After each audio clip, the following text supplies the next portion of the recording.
राधे कृष्णा दोस्तों, कैसे हैं आप सब। जवाब में राधे कृष्णा कमेंट में जरूर लिखिए। स्वागत है आपका आपके अपने चैनल स्पिरिचुअल सोर्स में। आज हम बात करेंगे सावन मास में पड़ने वाले श्रावण पुत्रदा एकादशी व्रत कथा के बारे में। एक राजा को किस प्रकार अपने पूर्व जन्मों के कारण पुत्रहीन होना पड़ा और फिर कैसे उन्होंने पुत्र रत्न की प्राप्ति की इस सावन पुत्रदा एकादशी के द्वारा। पूरी कहानी जानने के लिए बने रहिए वीडियो के अंत तक और पूरी कहानी को अवश्य सुनिए। और वीडियो के अंत में होगी जीवन की एक और परेशानी का हल आज की सलाह में। तो सबसे पहले हम भगवान विष्णु को, भगवान नारायण का ध्यान करते हुए, उनको नमन करते हुए वीडियो को शुरू करेंगे। ओम नमो भगवते वासुदेवाय नमः। पुत्रदा एकादशी का व्रत दोस्तों वर्ष में 2 बार आता है, पौष और श्रावण में आता है। पौष माह की शुक्ल पक्ष की एकादशी को पौष पुत्रदा एकादशी के नाम से एवं श्रावण मास की शुक्ल पक्ष एकादशी को श्रावण पुत्रदा एकादशी के नाम से जाना जाता है। पद्म पुराण के अनुसार सांसारिक सुखों की प्राप्ति और पुत्र इच्छुक भक्तों के लिए पुत्रदा एकादशी व्रत को फलदायक माना जाता है। संतानहीन या पुत्रहीन जातकों के लिए यह व्रत को बेहद अहम माना जाता है।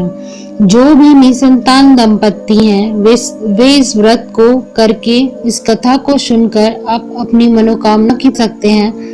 यह व्रत कथा अवश्य ही सुननी चाहिए। मैं जो आपको सुना रही हूँ यह एकादशी व्रत की पौराणिक कथा है। इस पौराणिक कथा को सुनने से और इस व्रत को नियम पूर्वक करने से भगवान अवश्य सुनते हैं और उनकी मनोकामना को पूर्ति करते हैं। तो सबसे पहले मैं श्रावण पुत्रदा एकादशी व्रत विधि आपको बताती हूँ। सबसे पहले उस दिन सूर्योदय के पूर्व उठें और सूर्योदय से पूर्व उठने के पश्चात नहा धोकर स्वच्छ हो लें, स्वच्छ वस्त्र पहन लें। उसके बाद आपको भगवान विष्णु की आराधना करनी है। जिस प्रकार आप दैनिक पूजा करते हैं उसी प्रकार एकादशी का पूजन करें।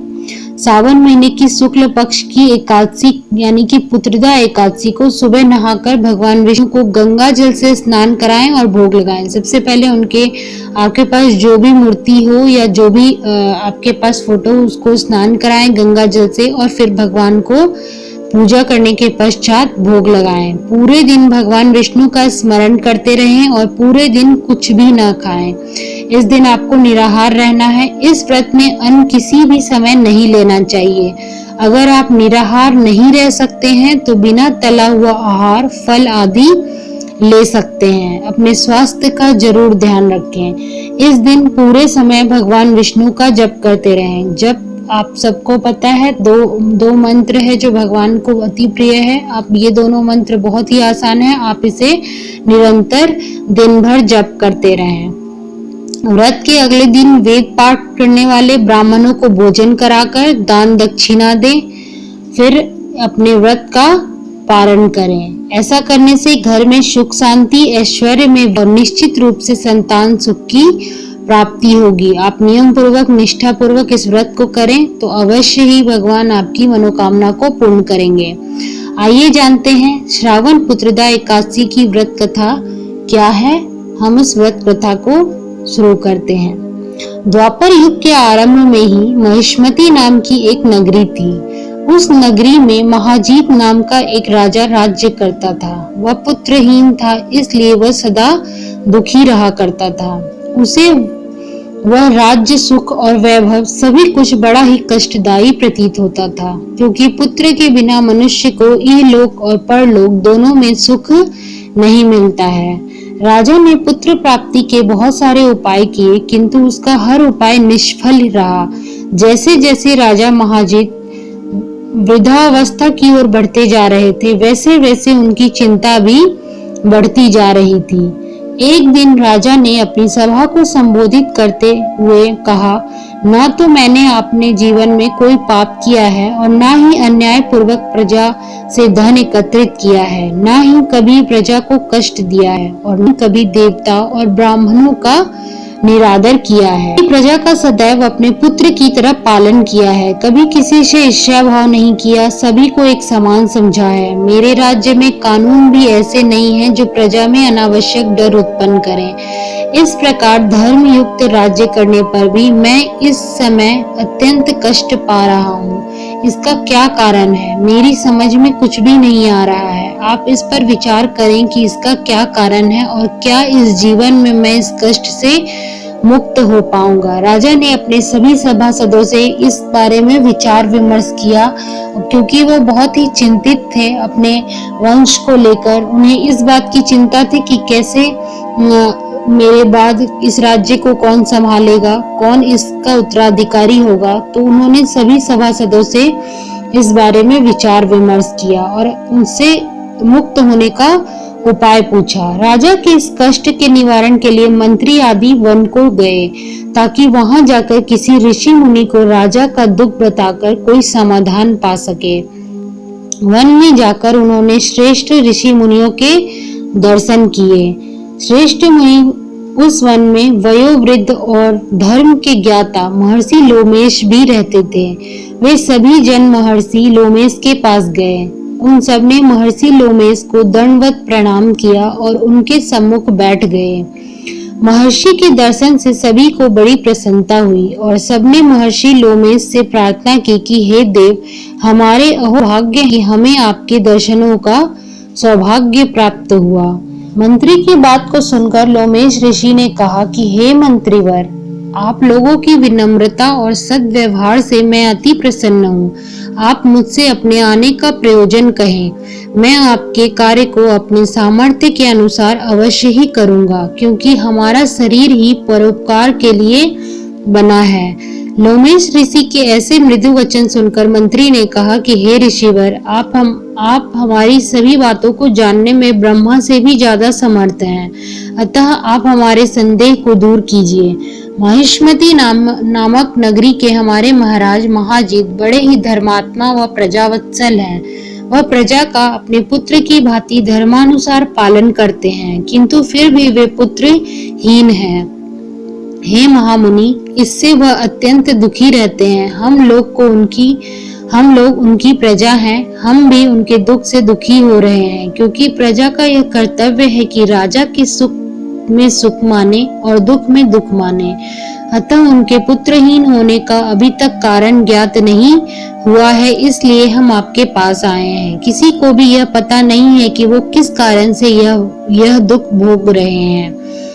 अब आपके दर्शन करके हमको पूर्ण विश्वास है कि हमारा दुख अवश्य ही दूर हो जाए। क्योंकि महान पुरुषों के दर्शन मात्र से ही प्रत्येक कार्य की सिद्धि हो जाती है। अतः आप हमें यह बताने की कृपा करें कि किस विधान से हमारे महाराज पुत्रवान हो सकते हैं। हे ऋषिवर, यह आपका हम पर व हमारे राज्य की प्रजा पर बड़ा ही उपकार होगा। ऐसी करुण प्रार्थना को सुनकर लोमेश ऋषि नेत्र बंद करके राजा के पूर्व जन्मों पर विचार करने लगे। कुछ पलों के बाद उन्होंने विचार करके कहा कि हे भद्रजनों, यह राजा पिछले जन्म में अत्यंत उदंड था तथा बुरे कर्म किया करता था। उसके जन्म में यह एक गांव से दूसरे गांव को घूमा करता था। एक बार ज्येष्ठ माह की शुक्ल पक्ष की एकादशी के दिन की बात है। यह 2 दिन से भूखा था। दोपहर के समय एक जलाशय पर वह जल पीने गया।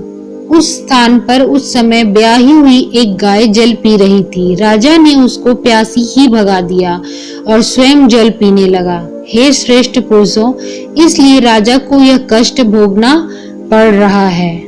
एकादशी के दिन भूखा रहने का फल यह हुआ कि इस जन्म में वह राजा बना और प्यासी गाय को जलाशय से भगाने के कारण वह पुत्रहीन है।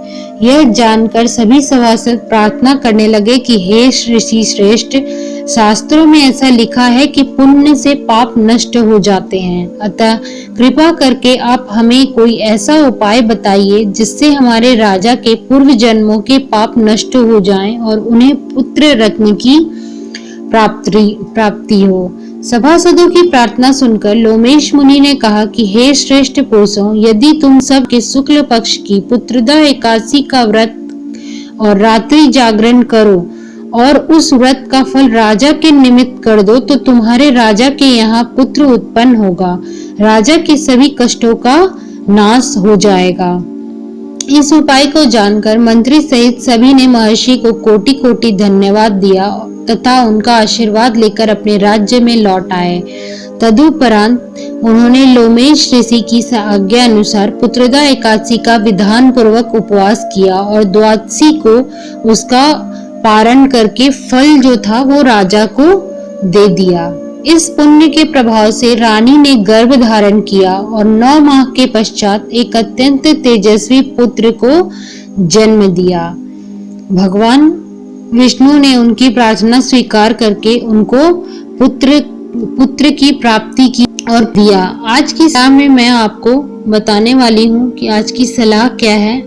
आज की सलाह जो सभी लोगों के योग्य सिद्ध होगी, बहुत ही लाभकारी सिद्ध होगी। आज की सलाह में मैं वह बताने वाली हूँ कि सभी के घर में आजकल सभी के घर में बहुत ही जो निगेटिविटी रहती है, बहुत ही नकारात्मक ऊर्जा, उस नकारात्मक ऊर्जा को मिटाने के लिए मैं आपको यह उपाय बता रही हूँ।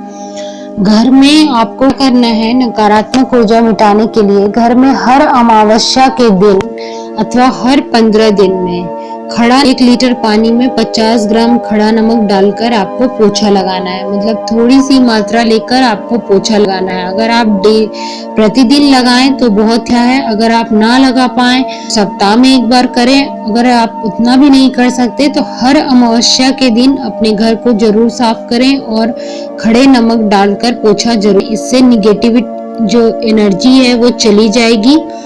आप खड़े नमक के स्थान पर गौर अर्क भी ले सकते हैं।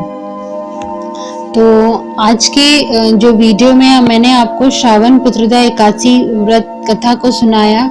इस दिन भगवान विष्णु की पूजा की जाती है। ऐसी मान्यता है कि श्रावण मास में आने वाली पुत्रदा एकादशी के दिन व्रत रखने और विधिवत पूजन करने वालों जातकों की किसी भी मनुष्य की गोद सूनी नहीं रहती है। वह हमें संतान सुख को जरूर प्राप्त करता है और यह एकादशी व्रत सभी पापों को नाश करने वाला होता है। तो आप सभी से यह अनुरोध है कि इस कहानी को अवश्य आपने पूरी सुनी होगी, अवश्य नहीं तो पूरी सुनिए। आधी अधूरी सुनने से कोई फल प्राप्त नहीं होगा। और श्रावण पुत्रदा एकादशी वाले दिन इस व्रत कथा को आप जरूर सुनिए पूजा करने के पश्चात। वीडियो को लाइक कीजिए और हमारे मोटिवेशन को बढ़ाते रहिए और अपने इस स्पिरिचुअल सोर्स चैनल के साथ जुड़कर दुनिया में खुशियां फैलाइए।